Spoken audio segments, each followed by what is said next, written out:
Krishna basin ప్రాజెక్టులో జలకళ కొనసాగుతోంది. జూరాల నుంచి శ్రీశైలం వైపు కృష్ణమ్మ పరవళ్లు తొక్కుతోంది. దీంతో కృష్ణా తీరమంతా సందడిగా మారింది. భారీ వరద ప్రవాహంతో రిజర్వాయర్లు కనువిందు చేస్తున్నాయి. కృష్ణా నది ప్రవాహంతో పాలమూరు జిల్లాలో ఎత్తిపోతల పథకాల నుంచి నీటి పంపింగ్ మొదలైంది.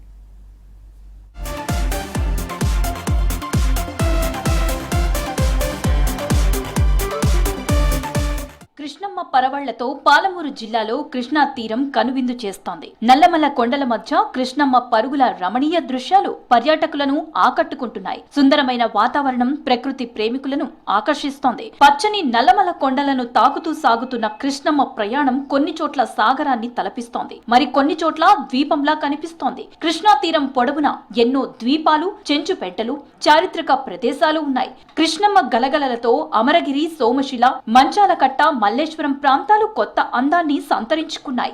ఏ గోపాంతన వర్షాలు కురిసే వలన నది ఫుల్ అయింది. మనకు వ్యూ పాయింట్ కూడా మంచిగా కనిపిస్తుంది. ఇప్పుడు బోటింగ్ ఉన్నాయి, టూరిస్ట్ పరంగా బోటింగ్లు ఏర్పాటు చేసి స్పీడ్ బోట్లు అందుబాటులో ఉన్నాయి. మనకు అందరు నదిలో తిరుగుతున్నారు. పర్యాటకంగా ఉల్లాసంగా తిరుగుతున్న వాళ్ళందరూ అందరికీ కూడా అందుబాటులో ఉన్నాయి కాబట్టి ప్రతి ఒక్కరు వినియోగించుకోగలరు. మహారాష్ట్రలోని మహాబలేశ్వరం దగ్గర పుట్టి కర్ణాటక మీదుగా నారాయణపేట జిల్లా కృష్ణా మండలం తంగిడి దగ్గర తెలంగాణలోకి అడుగు పెడుతుంది కృష్ణా నది. తంగిడి నుంచి శ్రీశైలం బ్యాక్ వాటర్ వరకు పాలమూరు జిల్లాలో 300 కిలోమీటర్ల వరకు ప్రవహిస్తోంది. సుదీర్ఘమైన ప్రయాణంలో ఎన్నో ఉపనదులు కృష్ణా నదిలో అంతర్లీనమవుతాయి. తుంగ, భద్ర, ఘటప్రభ, మలసభ, భీమరథి, భవనాసి ఇలా నదీ తీరం పొడవునా ఎన్నో సంగమ ప్రాంతాలు, చారిత్రక ప్రదేశాలు దర్శనమిస్తాయి. ప్రాజెక్టుకు వరద వస్తుండటంతో కృష్ణా తీరంలోని అందమైన ప్రదేశాలు చూసేందుకు క్యూ కట్టారు పర్యాటకులు.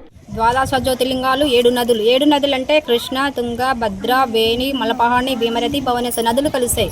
ఎక్కడి నుంచి వస్తుందంటే ఆల్మట్టి, సుంకేశల, జూరాల నుంచి వస్తుంది శ్రీశైలం బ్యాక్ వాటర్. శ్రీశైలం నుంచి శ్రీరామ్ నగర్, పులిచింతల, నాగన్సార్, విజయవాడ నుంచి బంగాళాఖాతానికి పోతారు. ఇక్కడ మెయిన్గా చూడాల్సింది ఏంటంటే నది, ఇక్కడ సప్తనదులు కలుస్తాయి. చూడడానికి చాలా అంటే చాలా బాగుంది. అదేవిధముగా స్టే చేయడానికి రీసార్ట్స్ కానీ, చూడడానికి టెంపుల్ కానీ, శివాలయాలు కానీ చాలా అంటే చాలా బాగున్నాయి. ఇక్కడ మనం చూసుకుంటే 2 కొండల మధ్య నుంచి నీళ్లు కనిపించడం ప్రత్యేకత ఇదే.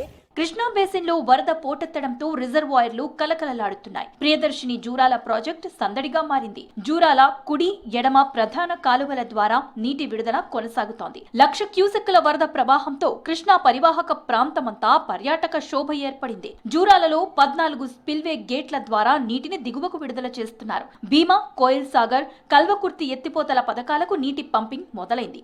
నీటి విడుదల అంతకంతకు పెరగడంతో వేగంగా ప్రాజెక్టులు నిండుతున్నాయి.